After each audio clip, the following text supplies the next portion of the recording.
Howdy, TechDrover here. I'm starting a special topic on new and emerging technologies. New technology, new opportunities, new risk. I want to explore the technology in the real world, get past the hype and the scary stories. New technologies almost always follow the same path.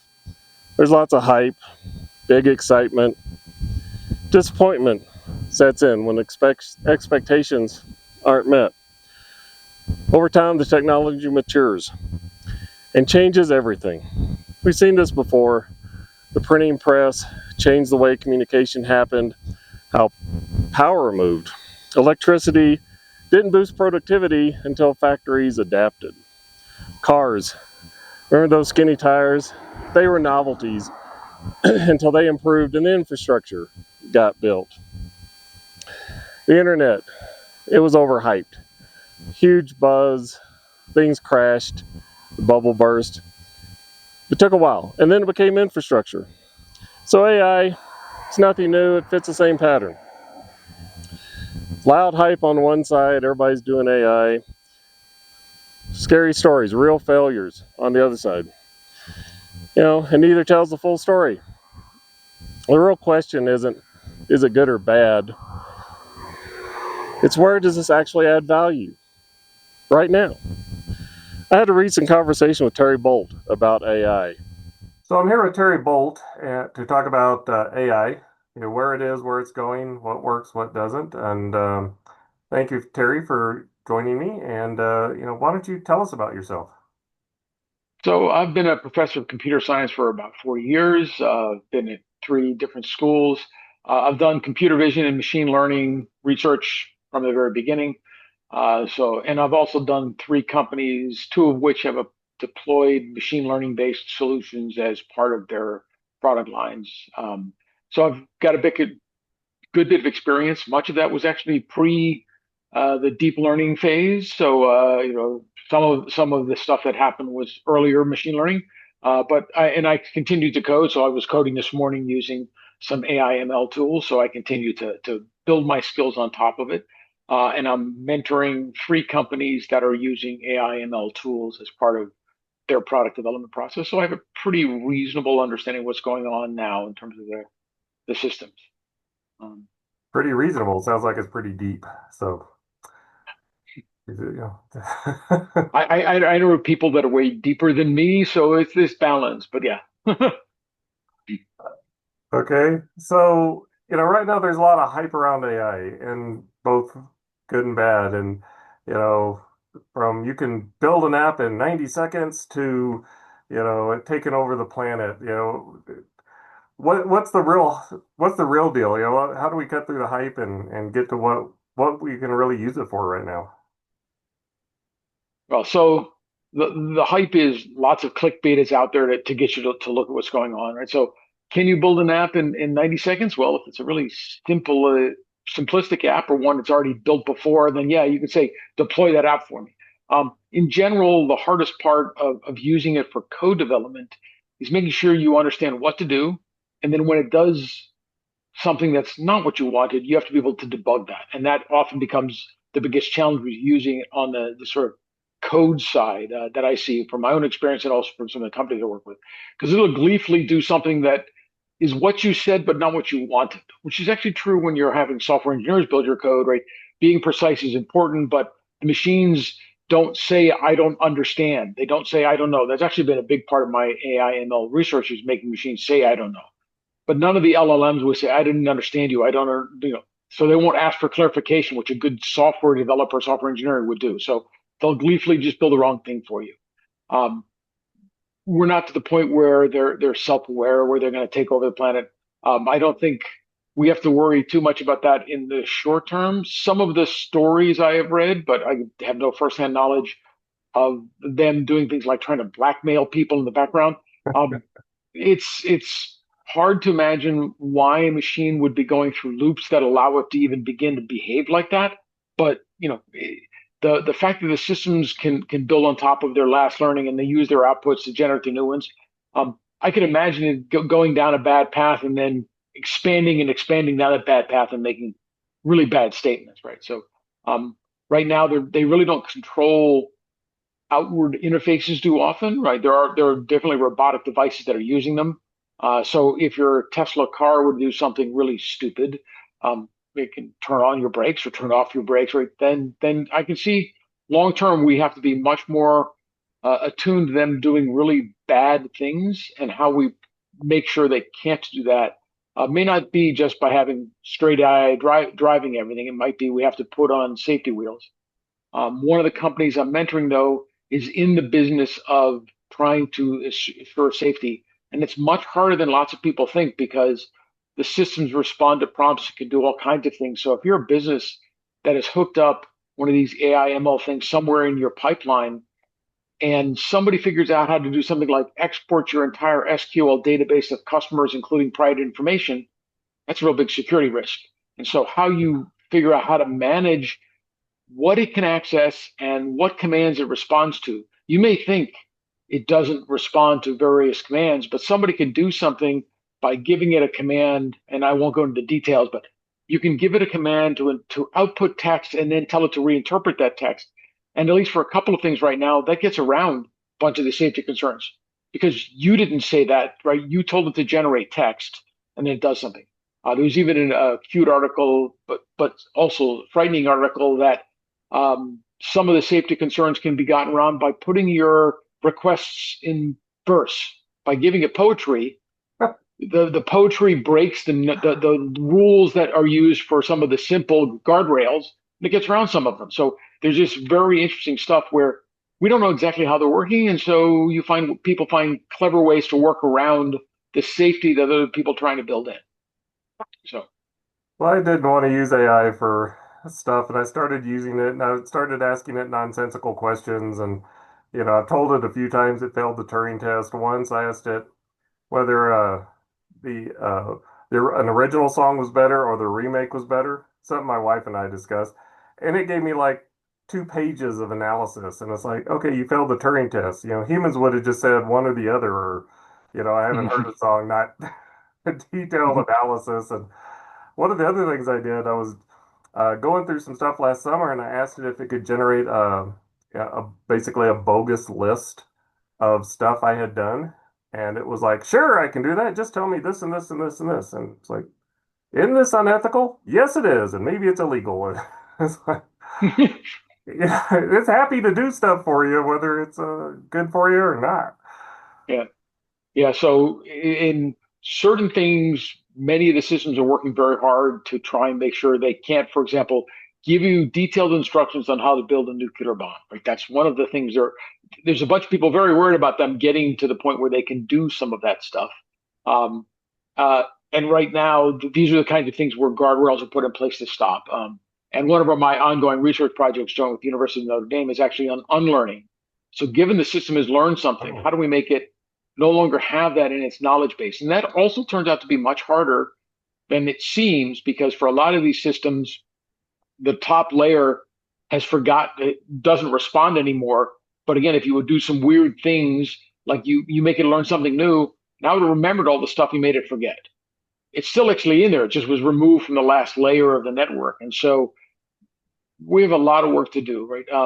We don't have as good an understanding of how these things actually work, in my view, right? The fact that we can get these hallucinations and the systems will do things that are so unexpected are in large part because we don't really understand how they work, and we don't control them as much as we want, because the way an LLM, the core of all these systems work, they're taking the text, they're parsing it through a big buffer, then they move forward and they take the results and they use that again. And so this iterative process means you get a little bit of almost a butterfly effect. A small perturbation in the input gets magnified through the processing and become a large perturbation in the output.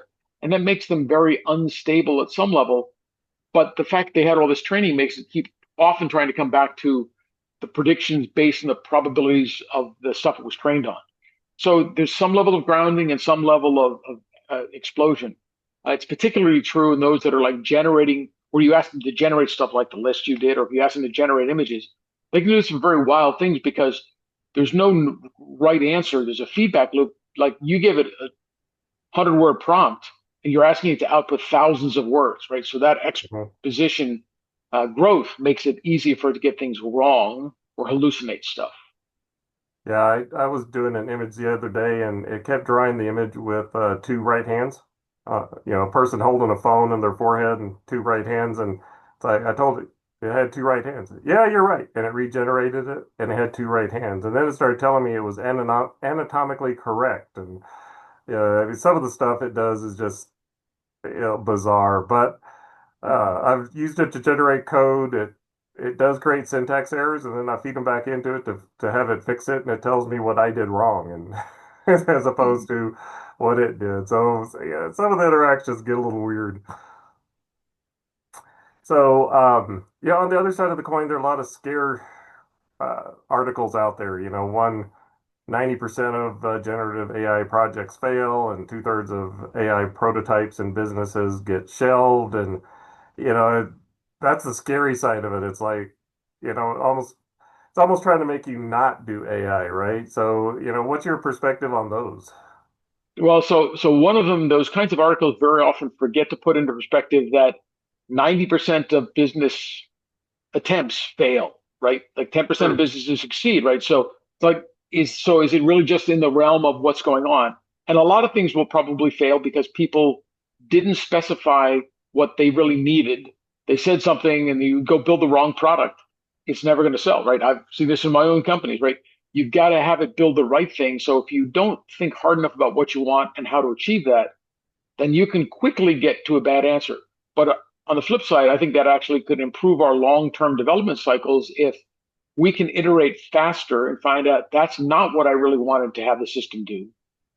Even if I never use that one, I learned something, right? So, Hmm. and one of the things I teach in my classes, innovation classes, is there's actually only one true sustainable advantage, which is to learn faster than your competition.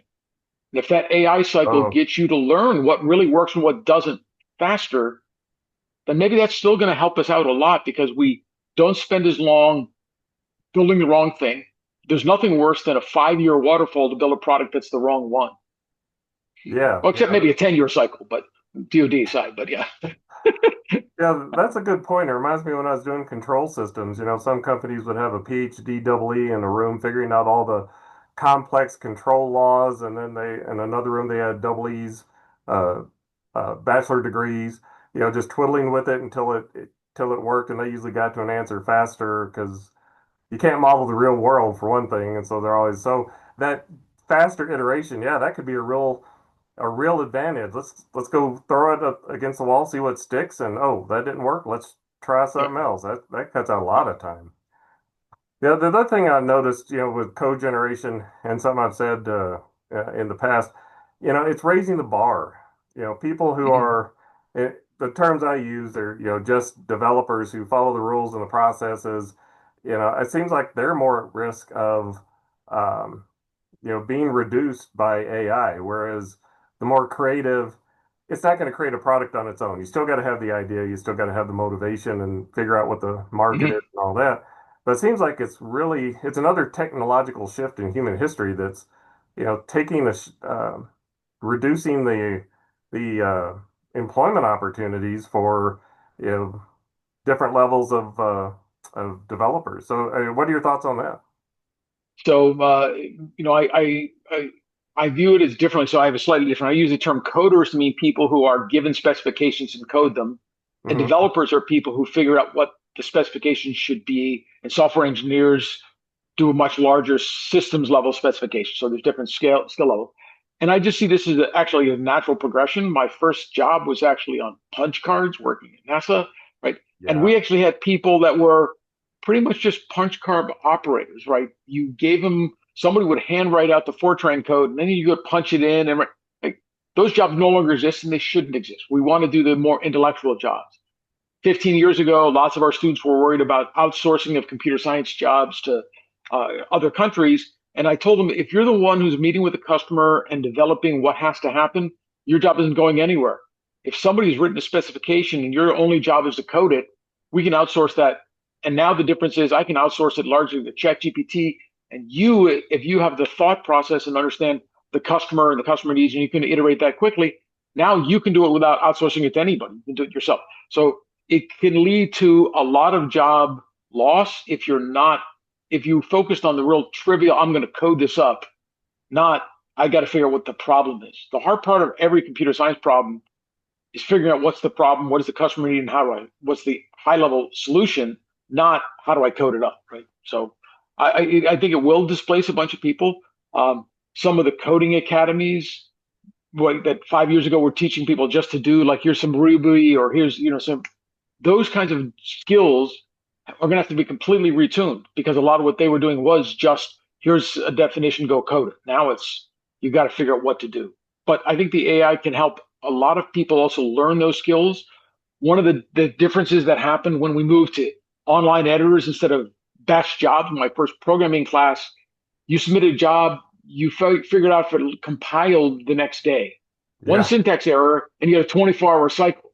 Then we got interactive terminals, and and now we not only have interactive code, but we can like run it, deploy it in a quick cycle. One of the apps I was working on this morning, right? I've deployed it 15 times today. A couple of those were because I had a syntax error or bad coding part that I didn't do right. But many of them because I didn't like the way it came out. It didn't do exactly what I wanted, right? So so when you're trying to figure out what to do, that turnaround can be very useful.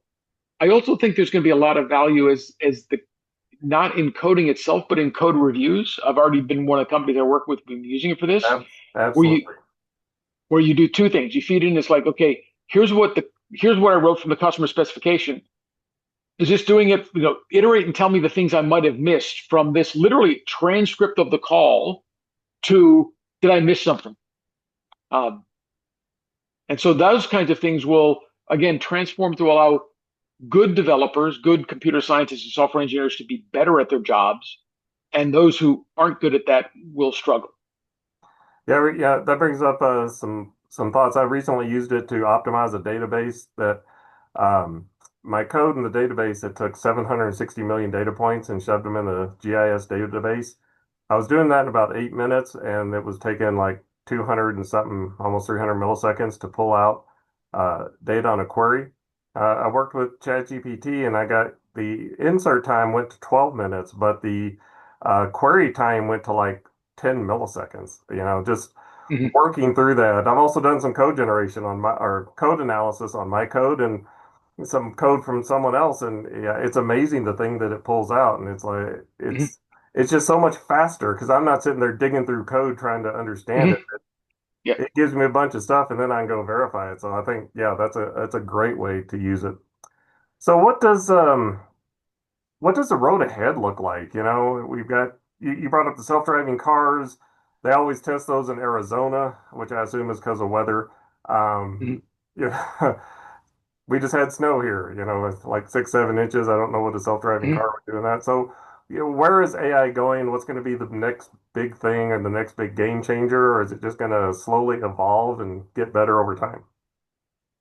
So I'm not really good at predicting the future, but I've done well enough at some level of prediction. So it's gonna. So I think two things. Actually, one going back to Kurzweil, right? We will tend to overestimate what it's going to do in the short term and underestimate what it's going to do in the long term. Right? 10 years ago, I would have never predicted we would be where we are now. Right? There was a transformative, the LLMs and the transformer architectures radically changed what's going on. So it's very hard to predict when will the next such breakthrough technology that we can't imagine right now happen? Don't know. If it happens in 3 years, things will change really fast. If it doesn't happen for another 10, it's hard to say. I don't believe the current predictive engines, which is what the LLM is to me, it takes a bunch of text and makes a prediction of future text. Hmm. I don't think that's going to get us quite to general intelligence, right? It's a pattern predictor, and at the core of lots of our abilities are we see patterns, we make predictions, but we do have a deeper reasoning engine that looks at things and analyzes it. And that's not going to come out of this predictor. That's going to come back from some higher level, agent level architectures that run on top. And lots of people are out there doing these agent architectures. But right now, none of them are really, really good at that level of thought analysis, right? So if you ask them, how did you reach this conclusion? They're currently pretty weak at this, but that doesn't mean they're not going to get better faster. That I can't say. I think the robotic integration will actually be a lot slower because the physical world is a lot more complicated It and it's a is. lot harder to predict. So the self-driving cars, they've worked very hard, and they're I haven't been in a Waymo yet, but they are driving around. They're doing okay at various tasks. Even when they've had accidents, right? I would say that their accident rate is probably comparable, maybe even less than human rates, right? Humans aren't, we're good drivers when we're attentive, but we're often not attentive. And so there's this trade-off, and we often have accidents. We don't, or some people do, but when are they going to be wide-scale deployable? I don't know, but I've got some friends who are a little bit older, not a retirement community, who love their Teslas because even in their not, I think it's level 4, right? It'll take care of a whole lot of things for you automatically, which makes them less likely to make a mistake. So that level of augmentation is going to already be out there very quickly. I mean, you can get it today, right? Full self-driving is a lot harder. When they can drive on snow, I don't know, right? There's a lot of people who can't drive well on snow. So, we'll see when that happens. There's a lot of other like control systems and whatever where they could be deployed behind the scenes and we wouldn't even know it, right? Hmm. So we'll see. I do think it's going to continue to evolve faster and faster, which is reasonably easy to predict because it's building on itself. Whether or not the code's going to generate the next version of code that's going to, it doesn't really matter. Humans will still be involved in that. But if I can cut your development cycle by 50%, you're going to develop twice as much. If I can cut it by 80% and I give you 2 years, right? You've not done 20 years worth of work. So, Yeah, the acceleration factor is just amazing, or the yeah. potential's there. But I have heard customers talk about they tried to generate the code on their own. They're they know their business. They're not technical people. They try Hmm. to go through all that on their own, and they call up and go, "All right, I tried this. I need help." You still got to have that right now. At least you got to have that experienced hand on the wheel to guide it and make sure it's not doing something stupid because Yeah. It'll it, do lots it of things will. stupid. It's especially when the person who's telling you what to do doesn't speak code well enough, right? Then they get it to do something and it's just not what they needed. It's what they said, right? And there's a distinction between what they need, what they want, and what they say. Yep. So eventually those people might become good enough at it and the system might become better understanding them and that will cut out some of the developers. But I expect for quite a while there'll be a growth in the advanced software engineering side and a significant loss in the coder side. Yeah, it's really nothing new from one perspective because as a engineer or a software developer, you got to keep learning. You got to stay on top of stuff, whether it's Hmm. AI or just, Flutter comes along or Swift UI or, Hmm. you can't sit still and just use what you learned in college. The best thing Hmm. I always say Yep. I learned in my engineering degree was how to learn, you know, Yep. how to adapt and keep going. So, yeah, this is just another thing you got to learn how to use and take advantage of it. And one of the things that my students are learning already, I've been teaching them at the same level, but they are now getting better and better at using the LLMs to enhance their learning. Right? There are lots of faculty who were worried that students would just use it for cheating, and it's like I don't really think most. I mean, I'm sure it's happening, but for lots of Mhm. students, I is a completely different example. I use it in my writing class, and a lot of the writing faculty were very worried about it. It's like no. I made my students use it and I made them use it in a way that made them better writers. You can get feedback. You can iterate very quickly. And then I just had to design my class so that they couldn't just turn in the answer because the answer is not what matters. It's the learning process. So I was grading them on their process. My coding students have now been using this to get better and better at coding. You want to learn something new you didn't know? You don't know how to do app script? Fine. You can get it to iterate and teach you how to do app script, right? And then you can iterate through the process and learn faster. And again, back to what I said, right? The sustainable advantage is learning faster than others. So, Yeah.